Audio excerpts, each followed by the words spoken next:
Les amis, comment vous allez? J'espère que vous vous portez toujours à merveille. Sinon, je vais bien par la grâce de Dieu. Nous sommes toujours dans le cheminement de notre campagne d'enseignement.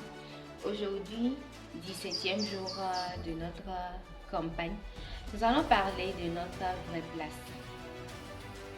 Nous devons savoir, bien-aimés, que nous ne sommes pas seulement appelés à croire en Dieu, mais nous sommes aussi appelés à lui appartenir. Nous allons voir que même dans le contexte parfait du jardin d'Éden, même sans le péché, Dieu a dit, il n'est pas bon que l'homme soit seul. Nous devons savoir que nous avons été créés pour former une communauté, une famille, afin de vivre dans la communion fraternelle du Christ. Et aucun de nous ne peut être seul et atteindre l'objectif du Christ. Bien que notre relation personnelle, notre relation avec le Christ soit personnelle, elle n'est pas privée. Dans la famille de Dieu, nous sommes appelés à être liés aux autres chrétiens et nous restons unis les uns aux autres pour l'éternité. La Bible nous dit dans Romains 12, verset 5, nous formons un seul corps en Christ et nous sommes tous membres les uns des autres. Suivre le Christ implique à une appartenance, pas seulement l'acte de croire en lui, mais l'appartenance à une famille chrétienne. Nous devons retrouver le sens biblique du mot membre et le vivre. L'Église est un corps et non un bâtiment, un organisme et non une organisation. Si vous voulez que les membres de votre corps remplissent leurs fonctions, ils doivent être reliés à votre corps. C'est pareil pour les membres du corps du Christ. Vous avez été créés pour un rôle particulier, mais vous manquerez le deuxième grand objectif de votre vie si vous n'êtes pas attaché à une église locale vivante. Ayant des relations avec les autres, ouvrirons notre rôle dans la vie. La Bible affirme chacun de nous a dans un seul corps de nombreux organes, mais ces organes n'ont pas la même fonction. De même, alors que nous sommes nombreux, nous formons ensemble un seul corps par notre union avec le Christ. Et nous sommes tous et chacun pour sa part membres les uns des autres. Nous ne pourrons pas ignorer notre appartenance à la famille de Dieu sans qu'il y ait des conséquences. L'Église est ce que Dieu a prévu pour le monde. Jésus a dit, « Je construirai mon Église, la mort elle-même ne pourra rien contre elle. Elle bouleversera l'univers entier et vous participerez à ce bouleversement-là. » Dire que je n'ai pas besoin de l'Église, c'est faire preuve d'ignorance et d'orgueil. Nous devons savoir que l'Église est tellement si importante que Jésus est mort sur la croix pour elle. La Bible dit dans Éphésiens 5, verset 25, « Christ a aimé l'Église, il s'est donné lui-même pour elle. »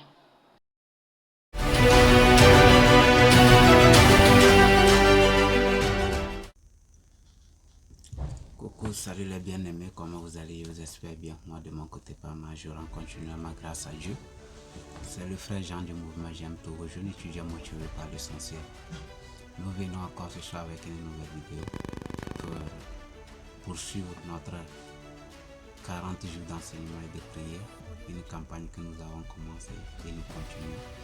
Aujourd'hui c'est jour 17 et nous poursuivrons nous savons que jusqu'à la fin Dieu nous bénira davantage. Moi c'est le frère Jean du mouvement J'aime tout, jeune étudiant motivé par l'essentiel. Aujourd'hui nous allons parler d'un aspect aussi très capital que les autres qui a pour thème votre propre place. Étant donné sur la terre sur la terre, nous devons connaître notre propre place. Votre propre place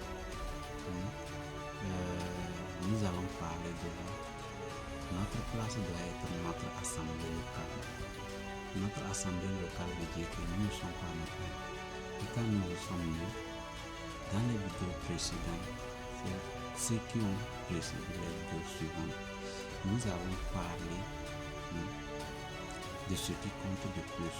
Et nous allons expliquer que Dieu veut notre amour envers les autres. Maintenant, notre propre place est où? C'est dans une assemblée. Où est-ce que nous devons montrer notre amour? Pour démontrer ton amour, il faut démontrer ton amour devant les gens. Tu n'as pas démontré ton amour à toi seul, quoi. Tu es seul, tu dis tu aimes tout le monde, il faut aller les manifester. Maintenant, ici nous parlons de notre propre place. Nous voyons qu'aujourd'hui nous parlons des églises. Si nous pitons, nous parlons de nos assemblées, nous prenons cela comme nos églises. Or, au temps des ancêtres, cela appelle une assemblée. Une assemblée de Dieu, l'église primitive, c'était une assemblée de personnes qui venaient implorer la grâce de Dieu. Et nous savons que ces temps-là, beaucoup de personnes ont été sanctionnées suite aux fautes graves. En ce moment, quand tu fais des fautes graves, tu es sanctionné. Donc, c'est une assemblée que tu peux montrer ton amour. Dans Galates, si nous lisons la Bible, dans Galates, nous verrons plus, dans Galates 5, que les gens étaient sanctionnés grave au moment de l'église primitive. Voilà. Et nous allons poursuivre voir que notre assemblée chrétienne spirituelle peut nous donner que nous aimons. Si tu n'as pas quelqu'un pour te dire ce que tu fais bien, tu vas toujours vivre, tu seras toujours là. Tu dis oui, je vis bien, je fais du bien. Mais il faut quelqu'un à côté de toi pour démontrer cela. Parce que ce que toi tu penses que tu fais du bien, c'est le mal pour quelqu'un. Il faut quelqu'un à côté de toi pour te dire que mon frère, ce que tu fais est mal. Vous voyez. C'est à cause de ça, quand nous lisons la Bible dans Jean 15, 13, la Bible dit, à ceci, tous reconnaîtront que vous êtes fils de Dieu. Le mot là veut dire à ceci, tous reconnaîtront. À ceci ne veut pas dire que tu es seul. Tu dois être au milieu des gens pour qu'ils le reconnaissent. Voilà. Nous n'allons pas penser que je vais être seul prier et je suis en communion avec Dieu. Non. C'est dans l'assemblée que les gens doivent témoigner que vraiment, mis à part l'assemblée, tu pries chez toi, oui. Il faut avoir une assemblée. Auquel toi aussi tu pries, il faut aller leur montrer aussi l'amour de Dieu pour qu'eux aussi soient bénéficiés. C'est en cela que Dieu nous a appelés. Merci beaucoup. Nous expliquons, nous continuons dans les autres vidéos.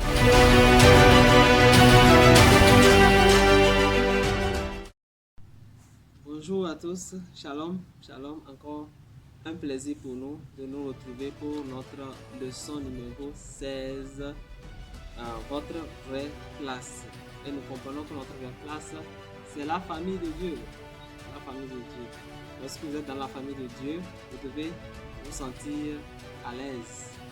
Et nous avons vu les bienfaits de la famille de Dieu, les bienfaits de faire partie d'une communauté chrétienne. Pourquoi avez-vous besoin d'une famille spirituelle? Donc, le premier avantage, c'est que une famille spirituelle vous identifie comme un vrai chrétien. D'accord? Il n'y a pas de chrétien isolé. Non, ça n'existe pas. Soit vous êtes chrétien et vous êtes dans une famille spirituelle, soit vous ne l'êtes pas et vous êtes ailleurs. Ok? Donc, une famille spirituelle vous identifie. Donc, vous n'êtes pas le corps, vous n'êtes pas le corps de Christ à vous tout seul.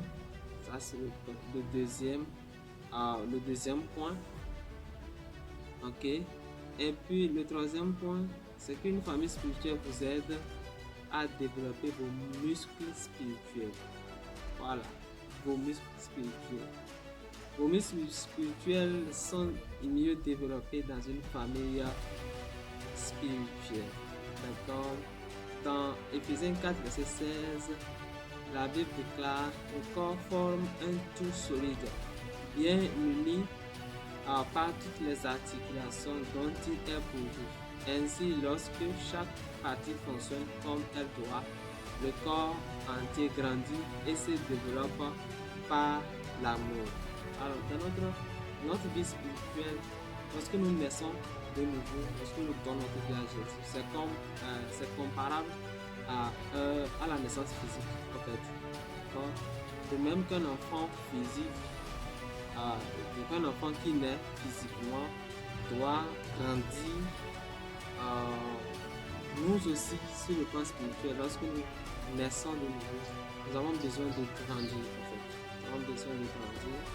Et la famille de Dieu, une famille spirituelle, est un bon cadre. Est un bon cadre pour grandir dans notre vie spirituelle. C'est un bon cadre pour exercer nos dons, nos talents, notre vie de prière, notre capacité à méditer, à vraiment écouter l'Esprit de Dieu. Et c'est vraiment très important. C'est vraiment très important de faire partie d'une famille spirituelle. Le corps de Christ a besoin de vous. Voilà. La quatrième raison, c'est que la quatrième raison pour laquelle vous devez faire partie d'une famille spirituelle, c'est que le corps de Christ a besoin de vous. Le corps de Christ, en fait, c'est nous. Nous sommes le corps de Christ. Et nous devons mettre nos dons, nos capacités, nos talents au profit de ce corps que nous formons. Et dans 1 Corinthiens 12, verset 7, il est écrit: en chacun, l'Esprit Saint se manifeste par un don pour le bien de tous. Voilà. Chacun vient apporter quelque chose par le Saint-Esprit pour le bien de tout le corps de Christ. Donc, c'est quand même très bien de faire partie du corps de Christ. Et vous n'aurez pas à la mission de Christ dans le monde. Ça, c'est le cinquième avantage. Vous n'aurez pas à la mission de Christ. Quand Jésus était sur la terre, Dieu œuvrait à travers son corps physique. Okay? Donc, actuellement, il emploie son corps spirituel, qui est l'Église, comme un instrument sur la terre. Donc, nous ne devons pas seulement montrer l'exemple de l'amour de Dieu en nous aimant les uns les autres, mais aussi en portant ensemble cet amour au reste du monde. C'est un privilège incroyable, vraiment que nous soyons participants à cette œuvre mondiale et universelle. Dans Ephésiens 2, verset 10, il est écrit: en réalité, c'est lui qui nous a fait. Nous avons été créés en Jésus-Christ pour les œuvres bonnes que Dieu a préparées d'avance afin que nous les pratiquions. Ephésiens 2, verset 10. Et une famille spirituelle nous aidera à résister à la tentation. Une famille spirituelle nous aidera à résister à la tentation.